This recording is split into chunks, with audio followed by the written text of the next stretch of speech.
My name is Sean Rakijich. I have 16 years of leadership experience, 15 years of business ownership experience, and I've built 4 separate 7-figure per year businesses. Tip number 1 for you is to start building relationships. The first relationships that you need to focus on building and maintaining are those of your customers, and then those of your staff. Before we get into the nuts and bolts of these 10 tips, I want to say that there's this overarching philosophy that you need to hold as a leader, which is that you protect your people and you protect your business at all times. If you are not willing to be the one person who at all costs will prevent someone else from going hungry because a company went out of business, then why are you even trying to be a leader in the first place? Being a leader is a huge calling. Let's take all of these seriously. Now, through the lens of protecting the company, let's talk about building relationships. A company that does not understand their customer cannot sell their customer. The more intimate of a relationship you have with your customers, the more that they will give you back. The ease of selling your product, data and feedback which can allow you to adapt and pivot when markets change, positive reviews and referrals that can lead to a growing customer base. By focusing on customer relationships, you are making it easier for all of your staff to do their job well. And if only for that one reason, you are protecting both the company and your team by building relationships with your customer base. Secondarily, for nearly the same reasons, you need to build relationships with your staff. This increases team retention, lowers turnover, makes it easier to run a good business. They will give you more honest feedback, so when something is going wrong inside of a company, you get to find out firsthand instead of finding out through the consequences of the company making the wrong decisions. They will also bring you referrals when you need new staff. The best way to hire is take great employees and incentivize them to bring you other employees. Hiring a cold applicant is the hardest thing in the world, and I know a lot of you have been there. My big tip for you to do both at the same time: get into the field.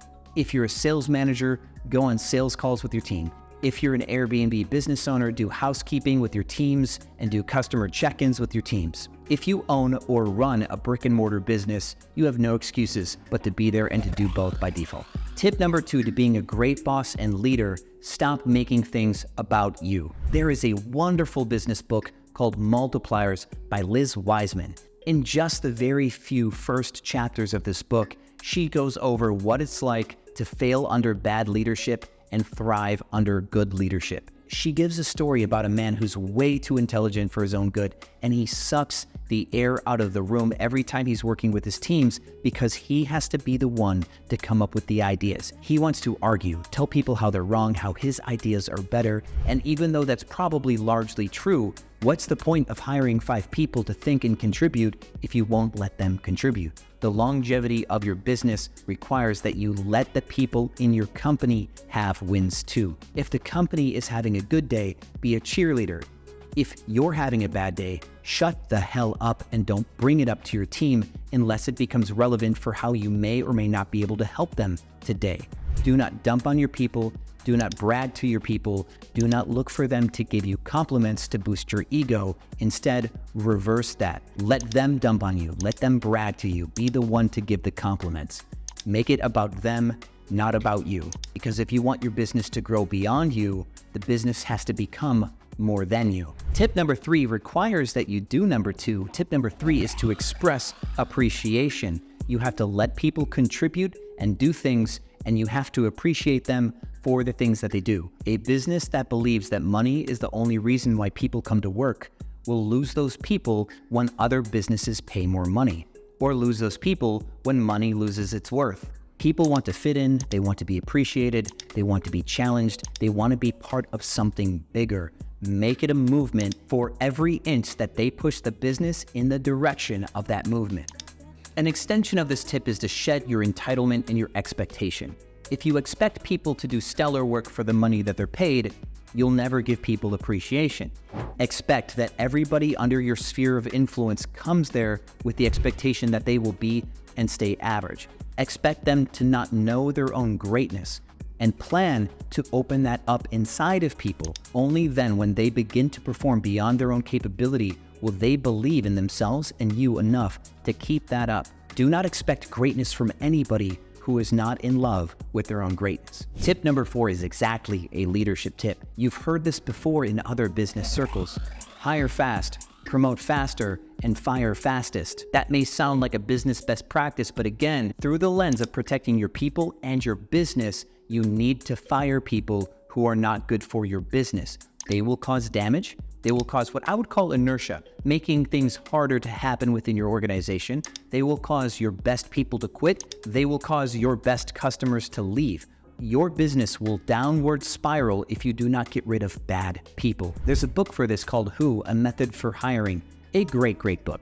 The concept of promoting quickly may seem risky, but it's really playing an aggressive game. When you promote fast, you're setting the pace in the business. No one ever feels held back. Everyone always feels challenged, and they will stay loyal. The caveat here is you need to understand how far someone can go until you've promoted them to a place where they're not capable of doing the job. I made this mistake many times in my early 20s. I wanted everybody to have all the success, and I did not know other people's limits. I was just way too optimistic about what people could do. What happens is when you promote people beyond their capabilities, beyond their comprehension, they will burn out. They will not give up, but they will try and they will fail, and their winning streak goes away. And then they stop believing in themselves, and then their work quality diminishes, and then they disengage from the business. That domino effect will take a great worker and turn them into a sub-average worker because they no longer believe that they are great. They have to believe in their greatness, and when you kill their winning streak, it can kill their ego. And when you kill that ego and introduce the shame of letting you down for the first time, it can be hard to grow that back. So protect your people by not promoting them farther than their capability, but get them up there as fast as they can, because when someone is truly challenged in their highest level position, they will feel so enriched and in love with their business that they'll never leave you because they have a perfect job and you put them there. Tip number 5 is great prevention when tip number 4 hasn't gone so well for you. If you've ever had turnover kill your business, not enough housekeepers or sales staff or customer-facing staff or operations staff, and then something breaks because the rest of the business is moving faster than that one section that has lost employees, you know how much this sucks and you know how dangerous it is. And so the only way to prevent this beyond being the best boss possible and increasing retention is to always have a pipeline. Even if you don't think you're going to be hiring for a year, you need to have your finger on the pulse of wherever the applications can come from. Wherever people may apply, find your business, conduct interviews. You need to have an inflow, at least a trickle, so that way you can scale that effort up whenever you truly need it. If you shut off all of your hiring activity, you will forget about it. It will get rusty, and then when you try to spring it back on, you will fail. You'll be too slow. You'll make mistakes. The best way to prevent the rust of hiring is to keep the flow of applicants always moving. Tip number 6 is to over-communicate. My biggest failure as a new sales manager back in 2008 was that I was a talented salesperson. And because of that, I assumed that everybody knew how to sell to some degree at least, and I just had to give them the pro tips. I had to teach them the magic.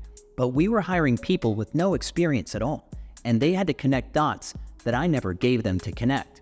And it was a combination of that disconnect and my lack of communication that caused me to lose so many sales staff that probably would have been successful if I just did it the right way. And more recently, many of the failures that my companies have had, you could call dropping the ball, where someone or another person could have had control of something that needed to get done. Neither one communicated who was supposed to do that one thing, so the one thing never got done.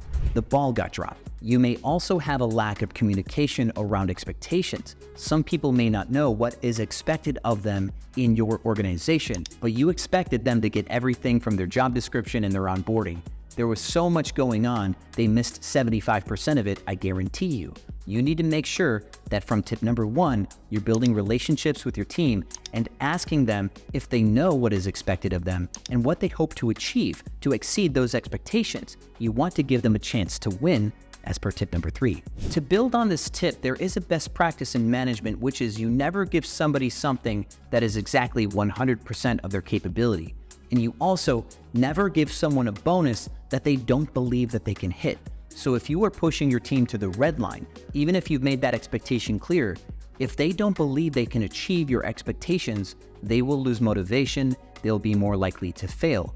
One of my favorite things to do when training new staff is to give them very small expectations that are attached to bonuses. So they think that those expectations are a good standard, and then they crush those expectations when they're new, and then they feel 10 feet tall. And this type of onboarding bonus structure makes people love their work and helps them build momentum in your company. So set expectations, but keep those fences low initially and let people get used to jumping your fence. Eventually, when you set a real expectation, they'll be so confident that they can clear it that they will jump higher than they've ever done in their entire life. And it will be thanks to you because you tricked them into being confident in the beginning. Tip number 7 is to build a low fence with your systems. You need easy to follow and easy to duplicate processes and systems. If it takes a genius to do anything in your company, you will be greatly at risk of losing your business because geniuses are rare.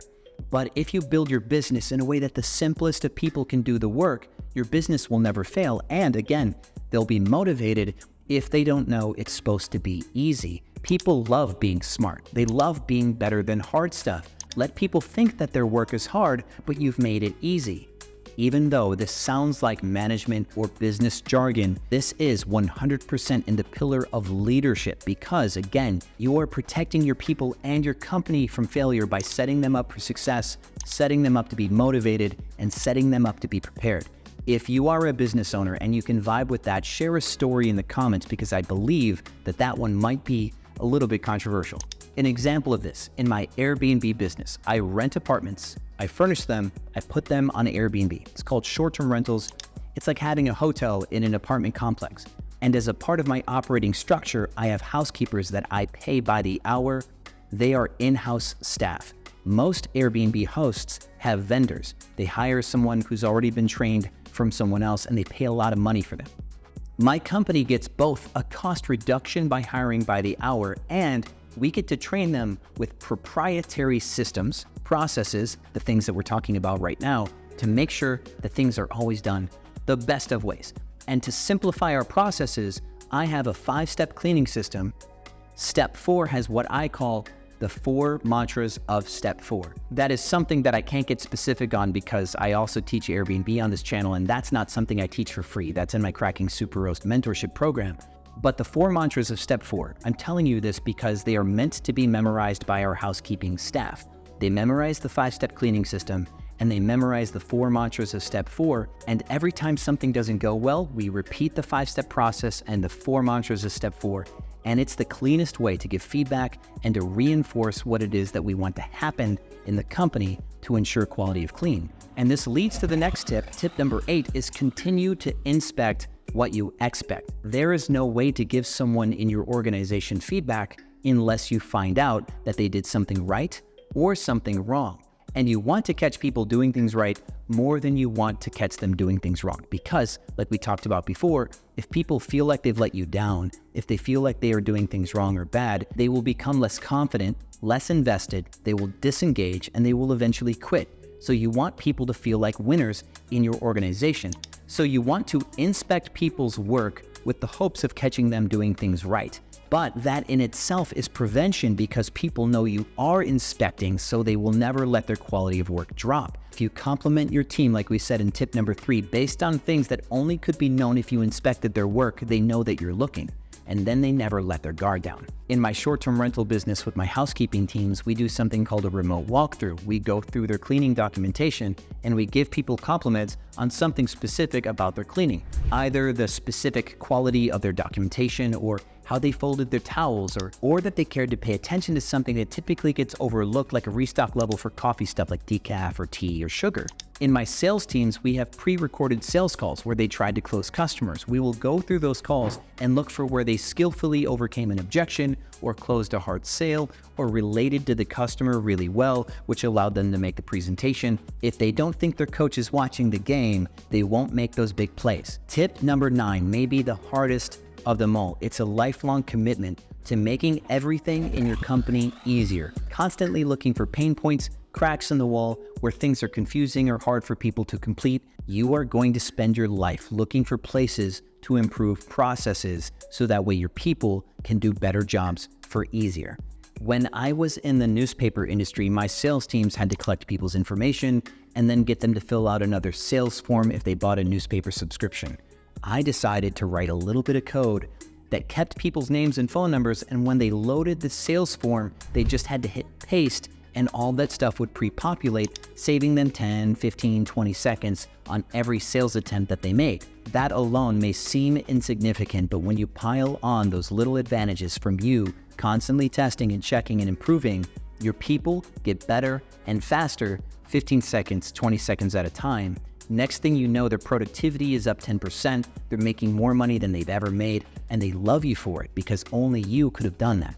And doing things that no one else can do and asking nothing in return for it is the heart of leadership.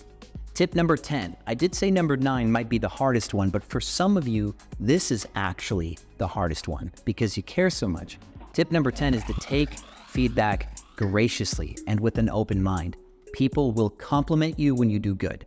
And if they don't think that you can take negative feedback, they will never give it to you.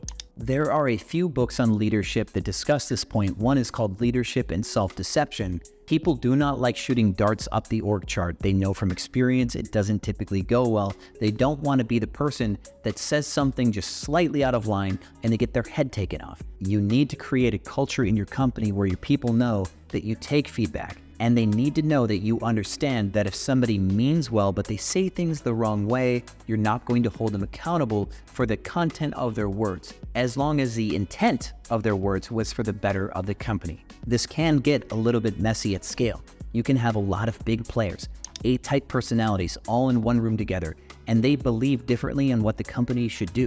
And they have experiences as to why, and they will passionately express their points across the table and offend someone on the other side of it. You will have sales directors insulting engineers. You will have revenue managers insulting hospitality managers, and you will have accounting insulting everybody. This is the moment that you have to take everything from the beginning of this video, all 9 tips, bundle it together, and lead. Let them express themselves. Keep a level head. This wasn't about you. Thank them for their contributions, but set clear expectations about how communication and respect are done within your business, and be predictable about the consequences for when somebody steps out of line. And when everybody has put their chips in the middle and there's not a clear path through, you will have to make a hard decision that is going to offend a piece of your company. And you're going to have to stick to that decision and take the negative feedback that a part of your business is going to give you, and you need to let them give you that negative feedback because that flow of communication cannot break because you upset accounting or because you upset human resources. You have to toe the line and be nearly perfect, an example for your company to follow. And it is right there, the secret to building leaders just like you. When you are a prime example of leadership, you are level-headed, but you are humble. You build relationships. You care about people. People will want to be like you. There will be people in your organization that will start to emulate you out of respect. They will dress like you. They will say phrases that you say. When you say something, they will repeat what you say like a parrot. You've seen this before, and this emulation is the best sign that your organization is creating somebody that is capable of doing everything that you need them to do. This is a sign that they are willing to go the distance. Let them go the distance. It is exactly these 10 tips that allowed me to automate 3 separate businesses, and I took 2 years off. It is exactly these 10 tips that allowed me to build and then automate 3 separate businesses at the same time, and I took nearly 2 years off doing so. If you want to see that story, I made a YouTube video about how I quit my Airbnb business. Watch that next for context. And with that, thank you so much for taking time out of your day to watch this video all the way through to the end. I'm honored to be here with you. I hope I can bring you more value in the future. I look forward to doing so. As always, my friends, I'll see you on the other side.